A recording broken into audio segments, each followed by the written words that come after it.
Seja bem-vindo a mais um de nossos vídeos. Hoje nós vamos falar um pouco sobre arroz. É tão comum aqui no Brasil, mas nós vamos comentar aí um pouquinho da história do arroz e outras coisas. A humanidade cultiva arroz há muito tempo. O arroz foi cultivado primeiramente na região do Vale do Rio Yangtze, na China, há 11 mil anos. E essa é considerada a espécie ancestral do arroz. Existem registros de cultivo do arroz no Japão há 7 mil anos e há 4 mil anos aqui no Brasil, em Rondônia, na região de Monte Castelo.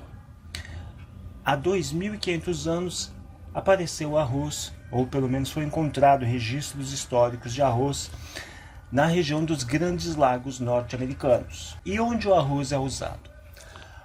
Nós conhecemos cozido no prato de arroz e feijão que a gente se alimenta.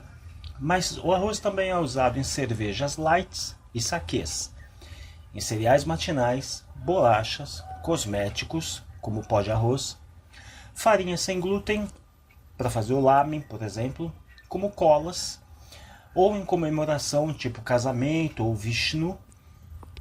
Também é usado em sorvete, papel de arroz, em brinquedos, sapato, óleo combustível, pasta de dente, vinagre e 1001 outras utilidades. Existem 7 espécies de arroz.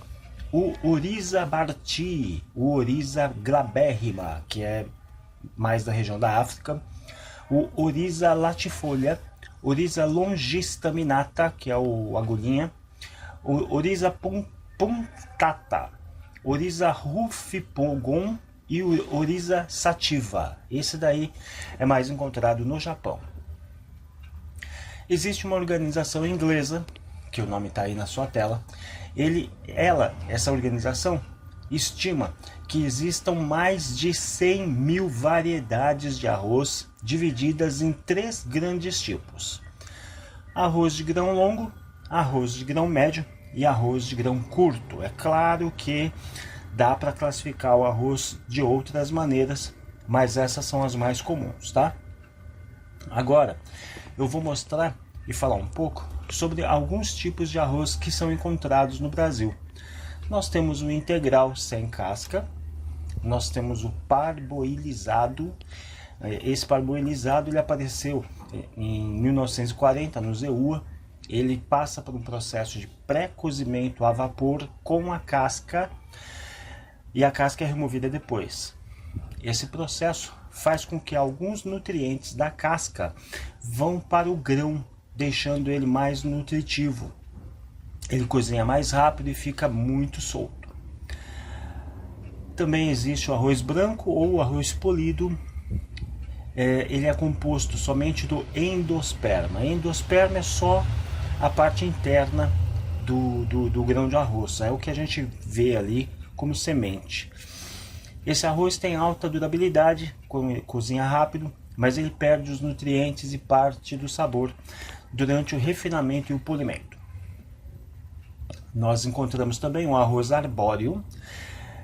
Ele possui formato oval e uma coloração branca leitosa. Esse arroz é muito usado para preparar risotos, pois ele tem um alto teor de amilopectina.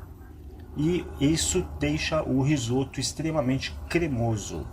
Arbóreo é o nome de uma cidade na região de Piemonte, na Itália. Temos também o arroz carnaroli, que também é usado em risotos. Ele possui o formato oval, coloração branca leitosa. Esse carnaroli ele tem um teor mais elevado de amilose. Por isso ele não perde a sua forma e fica muito cremoso após o cozimento.